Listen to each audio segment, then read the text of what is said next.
ಹಣ ನೀಡದೆ ವಂಚನೆಯ ಆರೋಪ. ಕಿಚ್ಚ ಸುದೀಪ್ ಚಂದ್ರಚೂಡ್ ವಿರುದ್ಧ ದೂರು ದಾಖಲು. ಕಮಿಷನರ್ ಕಚೇರಿಗೆ ದೀಪಕ್ ಕಂಪ್ಲೇಂಟ್. ಪರೀಕ್ಷೆ ಬರೆಯಲು ಪ್ರವೇಶ ಪತ್ರ ನೀಡದ ಪ್ರಕರಣ. ಟಿವಿ9 ವರದಿ ಬಳಿಕ 24 ವಿದ್ಯಾರ್ಥಿಗಳಿಗೆ ಹಾಲ್ ಟಿಕೆಟ್. ಇದು ಟಿವಿ9ನ ಇಂಪ್ಯಾಕ್ಟ್.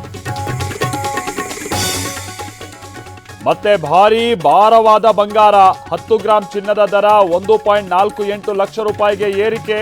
ಇನ್ನಷ್ಟು ದುಬಾರಿ ಆಗುವ ಸಾಧ್ಯತೆ.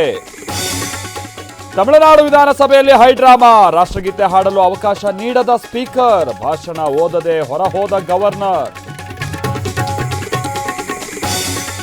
ಪವಿತ್ರ, ಲಕ್ಷ್ಮಣ್, ನಾಗರಾಜ್ಗೆ ಶಾಕ್. ಮನೆಯೂಟ ನೀಡುವ ಆದೇಶಕ್ಕೆ ಹೈಕೋರ್ಟ್ ಬ್ರೇಕ್.